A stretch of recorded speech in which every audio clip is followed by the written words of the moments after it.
انسانی حقوق کی خلاف ورزی نہ ہو. ایک چیز کا خیال رکھیں کہ اس کے ساتھ ظلم نہ ہو، اور ظلم کا مطلب یہی ہے عدالتی کارروائی کے ذریعے اور انسانی حقوق سے متصادم ٹکراتا ہوا اگر کوئی سزا ہے تو وہ سزا کو کنڈیم کر دینے کا حکم ہے عدالت، کانسٹیٹیوشن، آئین، قانون کے ذریعے. قانون کے مطابق زمانے کے ارتقاء کے ساتھ ساتھ، زمانے کی ترقی کے ساتھ ساتھ سزاؤں کا نظریہ اطلاق بدلتا رہا، نظریہ اور اطلاق اور عمل بدلتا رہا، لیکن سزاؤں کی افادیت نہ صرف اپنی جگہ قائم رہی، یعنی سزا کیوں دی جاتی ہے، اس کا کیا فائدہ ہے، اس کے کتنے فائدے ہیں، اس کے کتنے نقصانات ہیں، یہ اپنی جگہ افادیت نہ صرف اپنی جگہ قائم رہی بلکہ بڑھتی رہی، اس کی افادیت بڑھتی رہی. پہلے سزائے موت سنساری کے ذریعے آپ نے سنا ہوگا، پتھر مار دیا گیا، اس کو سزا دی گئی. پہلے فاقہ کشی، یعنی کسی مجرم اگر اس وقت کے قاضی، اس وقت کے منصف نے سزا دے دی کہ اس کو بھوکا رکھا جائے، اس کو پیاسا رکھا جائے، اس کو سانس یہ نہ لے سکے ایسی جگہ رکھو. ان سزاؤں میں بھی تبدیلی آئی ہے، یعنی سزائے موت، سزائے سنساری، سزائے فاقہ کشی، سزائے گردن زنی جو گردن کاٹ دیتے ہیں، کوڑے کے طور پر سزا دینے کا رواج، یا درے مار کر دی جانے والی سزائیں، انسان کو زمین میں گاڑ کر ایسی بھی سزائیں دی جاتی تھی کہ انسان کو زمین کھود کر کے گاڑ دیا جاتا تھا، اس میں اس کو دفن کر دیا جاتا تھا، منہ کا حصہ خالی کھلا رکھتے تھے. یہ بھی ایک قسم کی سزائیں دی جاتی تھی، رواج تھا ہمارے اس دنیا کا. سزاؤں کا ایک اور نظام تھا، جنگلی جانور، جنگلی کتے، جنگلی شیر، خونخوار شیر کے سامنے ملزمان کو چھوڑے جاتے تھے اور مچھلی کھلا کر بھی سزائے موت دی جاتی تھی، زہر دے دیے جاتے تھے اس کو، ایسے جانور اس کو کھلائے جاتے تھے جس سے وہ ایسے ہی مر جائے. سانپ سے کٹوایا جاتا تھا، بچھو سے کٹوائے جاتے تھے، کہیں پہ باندھ کر چھوڑ دیا جاتا تھا، پھینک دیے جاتے تھے، پہاڑوں کے بلندی سے پھینک دیے جاتے تھے. یہ سزاؤں کی ایک کائنڈ آف پنشمنٹ تھا، یہ سزاؤں کے اقسام تھے. تیر اندازی کر کے، تیر مار کر اس کو قتل کر دیتے تھے، یہ بھی سزاؤں کا ایک قسم تھا. بندوق کی گولی سے بھی نشانہ بازی کی جاتی تھی. یہ برطانوی دور تک یہ نظام قائم رہا کہ توپ کے دہانے پر، توپ کے سامنے رکھ کر اس کو توپ کے ذریعے اڑا دیا گیا، چال ماری کر کے، یعنی کئی پولیس والے کو سامنے رکھا اور مجرمان کو سامنے رکھا، آمنے سامنے گولی اس کو مار کر ختم کر دیا گیا. یہ بھی سزاؤں، ٹائپ آف پنشمنٹ ہمارے اس دنیا میں رائج تھا.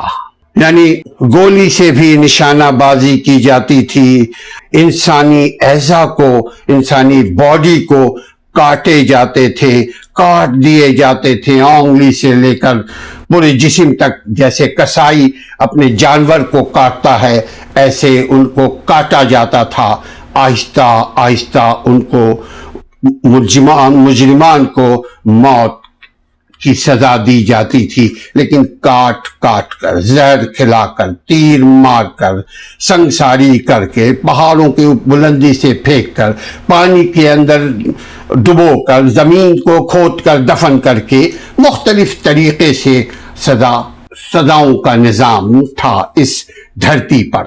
سزا بذریعہ آگ میں بھی جلا دینے کا سزا ہوا کرتا تھا، پانی کے اندر ڈبو کر کے، کھانا زیادہ کھلا کر کے، کھانے کے اندر زہر دے کر کے سزا دی جاتی تھی. یہ سب رواج تھا ہمارے اس دنیا میں. اس دنیا کا نظام پنشمنٹ یہی تھا. انسان کا خطرناک جنگلی جانوروں سے مقابلہ کرا کر کے مارا جاتا تھا. انسانوں سے بہت سخت مشقت لی جاتی تھی. بیگار کا کام لیا جاتا تھا. لوگوں پر ناقابل برداشت جرمانہ ڈال دیا جاتا تھا. نہ دینے کی صورت میں، وہ جرمانہ نہ ادا کرنے کی صورت میں انسانوں کو غلام بنا لیا جاتا تھا، پریزن بنا دیا جاتا تھا، سلیب بنا لیا جاتا تھا. انسان کو جرم کی پاداش میں جلا وطن کر دیا جاتا تھا. جنگلوں میں، ویرانوں میں، پہاڑوں میں، ریگستانوں میں چھوڑ دیا جاتا تھا اور وہاں وہ شخص بھوکا پیاسا یوں ہی مر جاتا تھا. جنسی جرائم کے مجرمان کے اعضاء کاٹ دیے جاتے تھے. جو سیکچول کرائم میں انوالو ہوا کرتا تھا اس کے اعضاء کو، اس کے پارٹ آف باڈی کو کاٹ دیے جاتے تھے. یہ بھی سزا کا ایک طریقہ اس دنیا میں رائج تھا. عورتوں اور مردوں کا مہلک، تیزاب یا کسی اور مادے کے ذریعے چہرہ بگاڑ دیا جاتا تھا. تیزاب اس کو سے نہلا دیا جاتا تھا، اس کے چہرے پر تیزاب پھینک دیا جاتا تھا اور اس سے ہی وہ تڑپ کر اسی وقت یا بعد میں مر جایا کرتا تھا. یہ بھی سزاؤں کا ایک طریقہ تھا. مجرمان کا منہ کالا کر کے گلی اور محلوں میں پھرایا جاتا تھا. بعض مجرمان کا معاشرتی بائیکاٹ کیا جاتا تھا. یہ زمانہ قدیم کی بات ہے. اور بعض مجرمان کے اعضاء کو کسی خطرناک آلے سے کاٹ دیا جاتا تھا، سوراخ کر دیا جاتا تھا، ڈریل کر دیا جاتا تھا، خنجر سے اس کے جسم کو چھید کر دیا جاتا تھا. الغرض سزا دینے کے نئے طریقے تاریخ انسان میں موجود تھے. لوگوں کو سزائیں ملتی تھی انہی طریقوں سے، لیکن وقت بدلتا گیا. آج سزاؤں کا طریقہ سب سے پہلے یہ ہے کہ اس کی اصلاح کی جائے. چونکہ سزا کا مقصد یہ نہیں ہوتا کہ جس شخص نے جرم کیا اس کے سر کو کاٹ دو، بلکہ سزا کا مطلب یہ ہے کہ معاشرہ بھی اس کو دیکھ کر سبق حاصل کرے اور معاشرے سے کرائم کا خاتمہ ہو سکے. اس کو مختلف طریقے سے سزا، لیکن اب جو سزا ہے وہ انسانی حقوق کا خیال رکھتے ہوئے، یعنی اس کے جو فنڈامنٹل رائٹس ہے، اس کے جو نیچرل رائٹس ہے، اس کے جو خدائی حقوق ہے، وہ اس کو وائلیٹ نہیں ہونے دیے جائیں گے. اس کی حق تلفی نہیں ہوگی. جیسے بھوکا پیاسا نہیں رکھا جائے گا، اس کو کاٹ کر نہیں مارا جائے گا، اس کو اذیت کے ساتھ نہیں مارا جائے گا.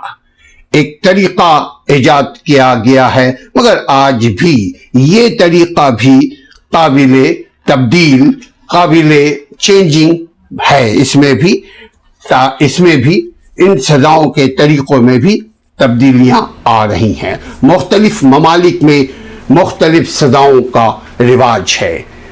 کوشش کیجئے جرائم سے، کرائم سے، بددیانتی سے، حکومت دلی سے، گناہ سے بچیے، چونکہ یہ سب آپ کو سزا دے گی. یاد رکھیں، سزا ایک آپ کو کتاب کے ذریعے، ٹیکسٹ بک کے ذریعے، کانسٹیٹیوشن اینڈ لا بکس کے ذریعے سزا دی جاتی ہے، اور ایک سزا رب دیتا ہے فطرت، نیچر آف لا کے تحت، نیچرل پروسیسنگ کے ذریعے. اپنے آپ کو ہر قسم کی گناہ سے بچیے، لوگوں میں نیکی پھیلائیے، لوگوں کو نیکی کی دعوت دیجیے اور خود بھی نیکی پر قائم رہیے. نیکی کا مطلب آپ کی ذات سے کسی کو تکلیف نہ پہنچے.